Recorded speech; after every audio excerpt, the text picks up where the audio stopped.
رمضان نحمده ونصلي ونسلم على رسوله الكريم اما بعد فاعوذ بالله من الشيطان الرجيم بسم الله الرحمن الرحيم قال الله تعالى في القرآن المجيد والفرقان الحميد يا أيها الذين آمنوا كتب عليكم الصيام كما كتب على الذين من قبلكم لعلكم تتقون وقال الله تعالى في شأن حبيبه صلى الله عليه وسلم ان اللہ وملائکتہ یصلون علی النبی یا ایہا الذین آمنوا صلوا علیہ وسلموا تسلیما اللہم صلی علی محمد وعلی آل سیدنا ومولانا محمد مبارک وسلم وصلی علیہ الصلاۃ والسلام علیک یا سیدی یا رسول اللہ وعلی آلک وصحابک یا سیدی یا رحمت للعالمین الصلاۃ والسلام علیک یا سیدی یا رسول اللہ وعلی آلک و صحابک یا سیدی یا خاتم النبیین۔ السلام علیکم ورحمۃ اللہ وبرکاتہ۔ ناظرین، آپ دیکھ رہے ہیں بہار رمضان SYM TV پر اور میں آپ کا میزبان محمد جہانزیب سندھو۔ الحمدللہ اللہ تعالیٰ کی توفیق و عنایت سے ہم نے اس پروگرام کا آغاز کیا ہے جس میں ہم اس ماہ ہر روز نئے موضوع کے ساتھ آئیں گے اور علماء کرام سے دینی مسائل کا حل تلاش کریں گے۔ ناظرین، جس طرح کہ آپ نے قرآن مجید کی آیت سماعت فرمائی یا ایھا الذین آمنوا کتب علیکم الصیام کما کتب علی الذین من قبلکم لعلکم تتقون، اللہ تبارک و تعالیٰ اس آیت کریمہ میں ارشاد مبارک فرماتا ہے اے ایمان والو تم پر روزے فرض کر دیے گئے کما کتب علی الذین من قبلکم لعلکم تتقون، جس طرح تم سے پہلے لوگوں پر فرض کر دیے گئے تاکہ تم پرہیزگار ہو جاؤ۔ اس آیت کریمہ میں 3 چیزوں کا ذکر ہے۔ نمبر 1، روزے کی فرضیت کے حوالے سے اللہ تعالیٰ نے بتایا ہے کہ یا ایھا الذین آمنوا کتب علیکم الصیام، اے ایمان والو تم پر روزے فرض کر دیے گئے۔ سیکنڈ، یہ بتایا گیا ہے کہ تم سے پہلے لوگوں پر فرض کیے گئے۔ اس سے مراد کہ حضرت آدم علیہ السلام سے لے کر جتنے انبیاء کرام گزرے، اس سے معلوم ہوا کہ تمام شریعتوں میں روزے فرض تھے۔ ہاں، ان کے اوقات، ان کے احکامات اور ان کے روزہ گزارنے کا طریقہ ضرور الگ تھا، لیکن تمام شریعتوں پر روزے فرض تھے۔ اور تیسری ہمیں بتایا گیا ہے کہ روزے کا مقصد کیا ہے۔ روزے کا مقصد حصول تقویٰ ہے، لعلکم تتقون، تاکہ تم پرہیزگار ہو جاؤ۔ روزے میں چونکہ نفس پر سختی کی جاتی ہے جس سے حرام سے بچنے کی بھی قوت پیدا ہوتی ہے۔ حضرت عبداللہ بن مسعود رضی اللہ تعالیٰ عنہ سے یہ بات مروی ہے، فرماتے ہیں کہ نبی کریم صلی اللہ علیہ وسلم نے یہ ارشاد مبارک فرمایا کہ اے نوجوانوں، تم میں سے جو نکاح کی استطاعت رکھتا ہے وہ نکاح کرے، کیونکہ یہ غیر محرم پر نگاہ کرنے سے روکتا ہے، اور جو تم میں سے یہ استطاعت نہیں رکھتا وہ روزے رکھے، یہ قاطع شہوت ہے۔ آئیے ناظرین، ہم اپنے پروگرام کا آغاز کرتے ہیں۔ ہمارے ساتھ موجود ہیں استاد العلماء حضرت قبلہ مفتی سلیمان شفیق یوسفی صاحب۔ السلام علیکم علامہ صاحب۔ وعلیکم السلام ورحمۃ اللہ وبرکاتہ۔ بہت شکریہ علامہ صاحب کہ آپ نے مجھے اس خوبصورت بہار رمضان پروگرام میں مدعو کیا۔ اللہ تبارک و تعالیٰ سے دعا ہے کہ اللہ تبارک و تعالیٰ ہم سب کو اس ماہ مقدس کی برکتیں عطا فرمائے۔ آمین آمین۔ علامہ صاحب، آپ ہمیں اور ہمارے ناظرین کو رمضان کریم گزارنے کا طریقہ، اس کی فضیلت کے بارے میں بتائیں کہ یہ ہم اس مہینے میں کیسے قرب الہی حاصل کر سکتے ہیں۔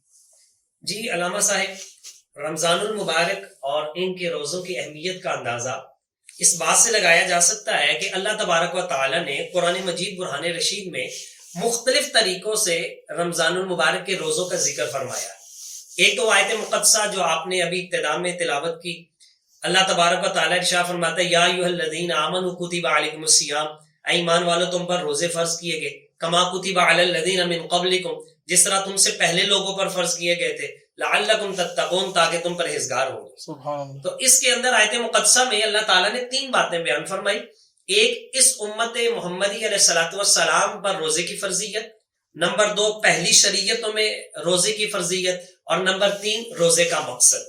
اسی طرح سورہ احزاب کی آیت نمبر 35 میں اللہ تبارک و تعالیٰ نے جہاں مختلف اوصاف کے حامل مرد اور خواتین کا ذکر فرمایا ہے، وہاں اللہ تبارک و تعالیٰ نے ارشاد فرمایا والصائمین والصائمات، روزہ رکھنے والے مرد اور روزہ رکھنے والی خواتین، ان کی عظمت اور شان کیا ہے؟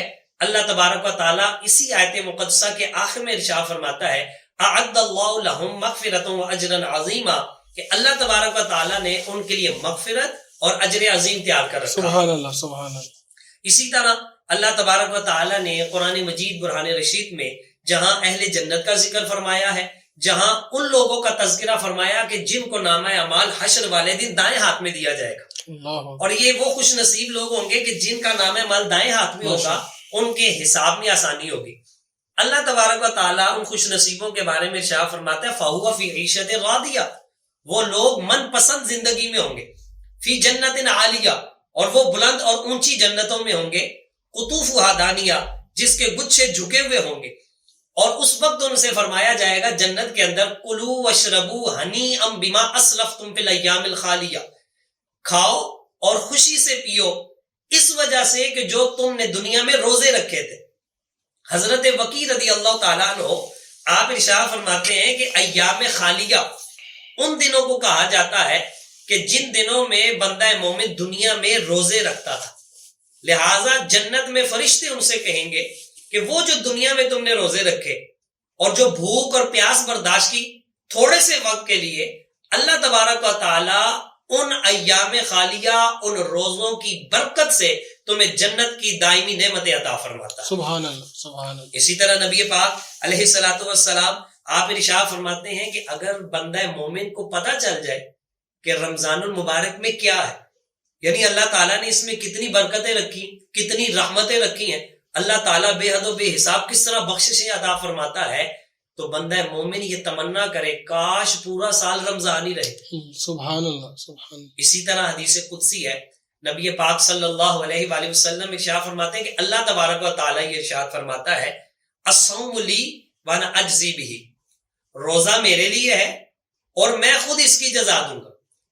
اچھا علامہ صاحب، یہاں بڑی خوبصورت بات جو ہے وہ سوچنے کے قابل یہ ہے کہ ہر عبادت تو اللہ کے لیے ہوتی، ہر عمل جو ہے وہ بندہ مومن کا اللہ تبارک و تعالیٰ کی رضا کے لیے، لیکن اللہ تعالیٰ خاص روزے کے بارے میں ارشاد فرماتے ہیں الصوم لی، روزہ میرے لیے ہے، وانا اجزی بہ، اور میں خود اس کی جزا دوں گا۔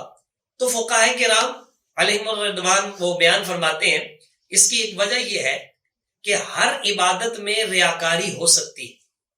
مثال کے طور پر آپ دیکھیں نماز ہے تو نماز کا ایک سٹرکچر ہے، اس کی ایک حیت ہے کہ ہم تکبیر تحریمہ کرتے ہیں، قیام میں ہاتھ باندھ کے کھڑے ہوتے ہیں، جس سے دیکھنے والا سمجھ سکتا ہے کہ بھئی یہ بندہ نماز میں ہے، اس میں ریاکاری ہو سکتی ہے، رکوع کیا جاتا ہے، سجود کیے جاتے ہیں، تو اس کا ایک سٹرکچر ہے، ریاکاری ممکن ہے۔ جب زکوٰۃ ادا کرتے ہیں، صدقہ و خیرات کرتے ہیں تو مال دوسرے شخص کو دیا جاتا ہے، اب مال کی ادائیگی اس میں بھی دکھلاوا ہو سکتا ہے۔ اسی طرح حج دیکھ لیں، حج کے لیے بندہ مخصوص مقام پر اللہ کے گھر میں جاتا ہے، مخصوص ایام میں جاتا ہے، احرام باندھا ہوتا ہے، طواف کرتا ہے، وہ بھی دکھائی پڑتا ہے، صفا مروہ کی صحیح کرتا ہے، وہ بھی دکھائی پڑتا ہے، حجر اسود کے بوسے لیتا ہے، وہ بھی دکھائی پڑتا ہے، میدان عرفات میں جاتا ہے، مینا میں جاتا ہے۔ تو ان تمام چیزوں میں ریاکاری ممکن ہے، لیکن روزہ ایک ایسی عبادت ہے کہ جس کے متعلق فرمایا گیا یہ رب اور بندے کا راز ہے۔ سبحان اللہ۔ یا رب جانتا ہے یا رب کا بندہ جانتا ہے کہ وہ روزے سے ہے۔ اس لیے نبی پاک علیہ الصلوۃ والسلام فرماتے ہیں کہ اللہ تبارک و تعالیٰ نے ارشاد فرمایا روزہ میرے لیے بطور خاص، اور میں خود اس کا بدلہ دوں گا۔ سبحان اللہ۔ اور پھر اس کے بدلے کے حوالے سے وانا اجزی بہ، یہ بھی فقہاء کرام نے بیان کیا ہے کہ ہر نیکی کا کوئی نہ کوئی ثواب، اس کا کوئی نہ کوئی شمار ہے، لیکن روزہ ایک ایسی عبادت ہے کہ جس کے بارے میں صرف رب ذوالجلال ہی جانتا ہے کہ اس کا ثواب کتنا ہے۔ فرشتوں سے گویا کہ یہ کہہ دیا جاتا ہے کہ تم نے لکھنا ہے کہ اس نے روزہ رکھا ہے، اس کا ثواب نہیں لکھنا، ثواب رب فرماتا ہے اس کا میں ہی عطا کروں گا۔ سبحان اللہ۔ اور تیسری بات وانا اجزی بہ، اس کا ایک مطلب فقہاء کرام نے یہ بھی بیان فرمایا ہے کہ اس کا مطلب یہ ہے کہ رب ذوالجلال ارشاد فرماتا ہے الصوم لی وانا اجزی بہ، روزہ میرے لیے ہے اور میں خود اس کا بدلہ، میں خود اس کی جزا ہوں۔ گویا کہ جب کوئی بندہ کوئی دوسری نیکی کرتا ہے تو اسے اجر و ثواب ملتا ہے، اور جب بندہ مومن روزہ رکھتا ہے تو اسے خدا ملتا ہے۔ سبحان اللہ، سبحان اللہ۔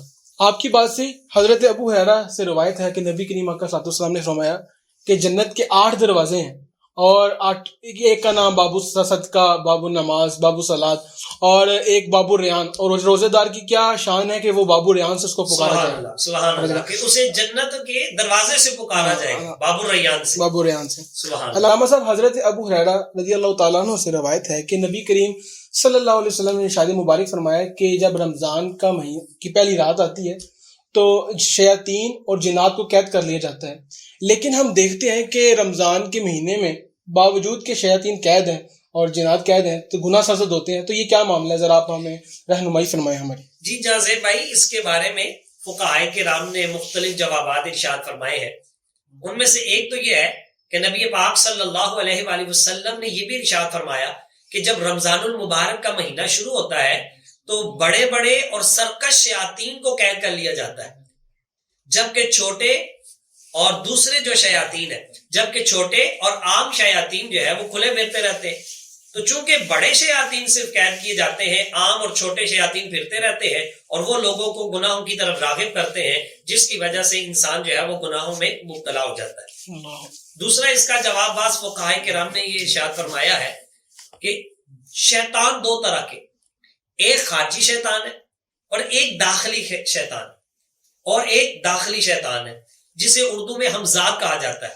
تو جب ماہ مقدس آتا ہے، رمضان المبارک آتا ہے، تو اس وقت جو خارجی شیطان ہے اس کو تو قید کر لیا جاتا ہے، لیکن جو حمزاد ہوتا ہے وہ ویسے ہی بہکاتا رہتا ہے، وہ اسی طرح گناہوں کی طرف راغب کرتا رہتا ہے، جس کی وجہ سے ہم لوگ گناہوں کی طرف چلے جاتے ہیں.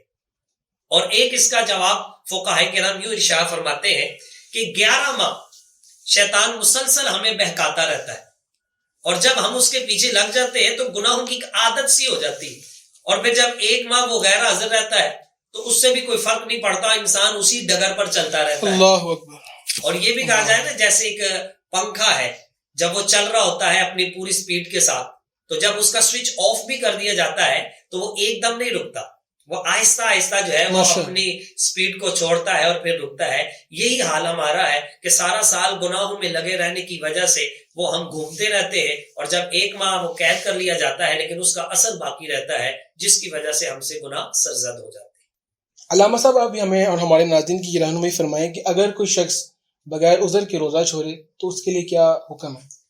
جی، نبی پاک صلی اللہ علیہ وآلہ وسلم کا ارشاد گرامی ہے کہ جس بندے نے بغیر کسی شرعی عذر کے، بغیر کسی رخصت کے رمضان المبارک کا ایک روزہ چھوڑا تو اس کے بعد ساری زندگی بھی روزہ رکھتا رہے تو رمضان المبارک کے ایک روزے کے برابر نہیں پہنچ سکتا. اللہ. تو رمضان المبارک کے ایک دن کا روزہ بلا عذر چھوڑنا، وہ ساری زندگی کے روزوں کے برابر بھی روزے رکھ لے گا تو اس کے برابر نہیں پہنچ سکتا. اچھا، اگر کوئی عذر کے ساتھ، جس طرح کوئی بیمار ہے، جی، تو کیا اس کو رخصت ہے؟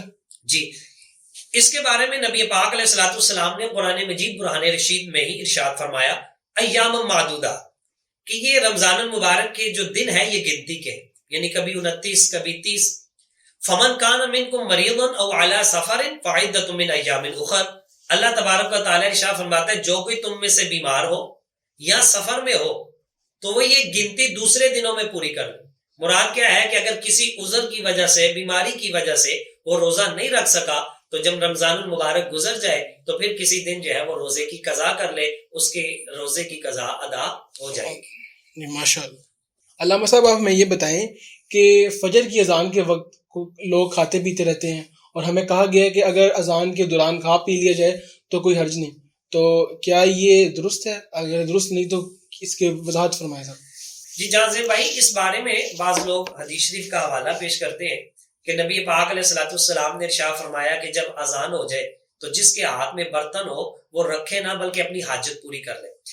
اس کے بارے میں کچھ وضاحت کے طور پر مسلم شریف کی احادیث پیش کروں گا کہ جو اس کے راوی ہیں جس کے راوی ہیں حضرت عبداللہ بن مسعود رضی اللہ تعالی عنہ.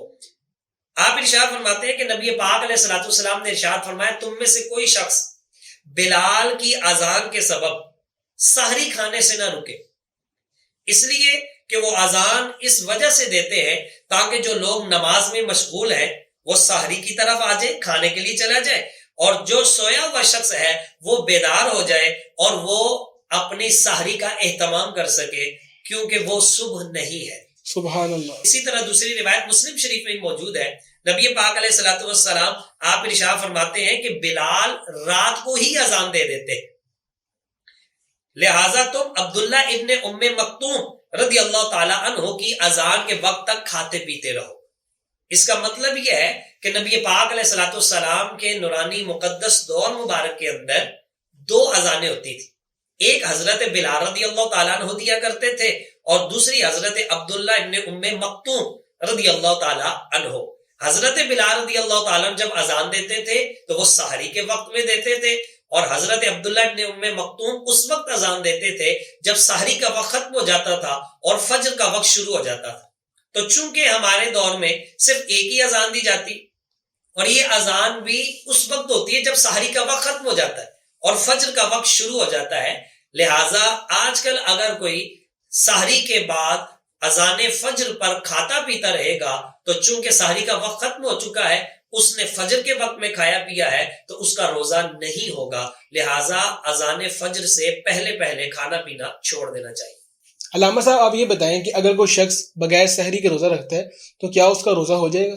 جی علامہ صاحب، سحری کھانا یہ سنت مصطفیٰ صلی اللہ علیہ وآلہ وسلم ہے، اور آپ علیہ الصلوۃ والسلام نے سحری کھانے کی ترغیب بھی دی ہے، سحری کی برکات بھی بیان فرمائی ہیں، اس کی اہمیت اور فضائل بھی بیان فرمائے ہیں، جیسا کہ حدیث شریف میں آتا ہے. حضرت انس بن مالک رضی اللہ تعالیٰ عنہ اس حدیث شریف کے راوی ہیں کہ نبی پاک علیہ الصلوۃ والسلام نے ارشاد فرمایا تسحروا، آپ فرماتے ہیں سحری کھایا کرو، فإن فی السحور برکہ، اس لیے کہ سحری میں برکت ہے. سبحان اللہ. اور دوسری روایت میں آتا ہے حضرت عمرو بن عاص رضی اللہ تعالیٰ عنہ آپ بیان فرماتے ہیں کہ نبی پاک علیہ الصلوۃ والسلام نے ارشاد فرمایا ہمارے اور اہل کتاب کے روزوں میں سحری کا فرق ہے، یعنی ہم سحری کرتے ہیں اور ان کے روزوں میں سحری نہیں تھی.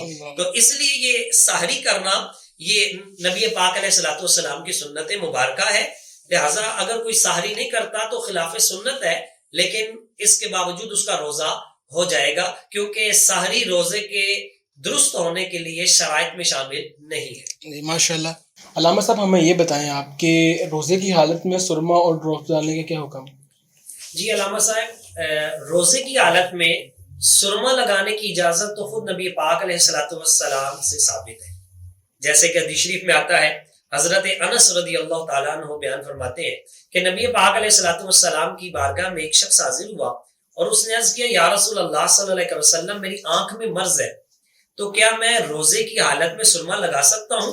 تو نبی پاک علیہ الصلوۃ والسلام نے فرمایا ہاں، یعنی روزے کی حالت میں سرما لگانے کی اجازت ہے. البتہ دوا کے قطرے ڈالنے کے بارے میں جدید تحقیق یہ ہے کہ آنکھ سے حلق کے اندر ایک نالی ہے، تو اگر ہم ڈراپس ڈالیں گے تو اس سے روزہ ٹوٹ جائے گا. تو چونکہ سرما نبی پاک علیہ الصلوۃ والسلام کی اجازت سے ثابت ہے، لہٰذا سرما روزے کی حالت میں لگانے سے روزے کو کوئی فرق نہیں پڑتا، جبکہ دوا کے قطرے ٹپکانے سے روزہ ٹوٹ جاتا ہے. اسی طرح کان کے اندر جو ہے وہ دوا کے قطرے ڈالنا یا تیل ٹپکانا، اس کے بارے میں بھی جدید تحقیق یہی ہے کہ کان سے معدے کی طرف کوئی نالی نہیں، تو اگر کان میں تیل کے قطرے ٹپکائے، دوا ٹپکائی، تو کان کے اندر ایسا عمل کرنے سے روزے کو کوئی فرق نہیں پڑتا، روزہ بدستور قائم رہتا ہے. ماشاء اللہ ماشاء اللہ. علامہ صاحب ہمیں یہ بتائیں کہ روزے کی حالت میں مسواک کا حکم کیا ہے؟ کیا روزے کی حالت مسواک کرنے سے روزہ باقی رہتا ہے؟ جی علامہ صاحب، روزے کی حالت میں مسواک کرنا نہ صرف جائز ہے بلکہ سنت مصطفیٰ علیہ الصلوۃ والسلام. سبحان اللہ سبحان اللہ. حدیث شریف میں آتا ہے کہ حضرت عامر بن ربیعہ رضی اللہ تعالیٰ عنہ فرماتے ہیں کہ میں نے روزے میں بے شمار مرتبہ نبی پاک علیہ الصلوۃ والسلام کو مسواک شریف کرتے ہوئے دیکھا. ماشاءاللہ. تو لہٰذا روزے کے اندر مسواک شریف کرنا سنت ہے اور باعث ثواب ہے. ہم مزید آگے چلتے ہیں. علامہ صاحب ہمیں یہ بتائیں آپ کہ رمضان میں روزہ دار کیا انجیکشن لگا سکتا ہے؟ دیکھا جاتا ہے کہ جو شوگر کے مریض ہیں وہ اکثر انسولین لگاتے ہیں، تو کیا حکم ہے انجیکشن لگانے کا روزے دار کے لیے؟ جی علامہ صاحب، روزے دار کے لیے انجیکشن لگانا ممنوع ہے. اگر روزے کی حالت میں انجیکشن لگایا جائے گا، مطلقاً انجیکشن، چاہے تو وہ نس میں لگایا جائے یا گوشت کے پٹھوں میں لگایا جائے، انجیکشن لگانے سے روزہ ٹوٹ جاتا ہے.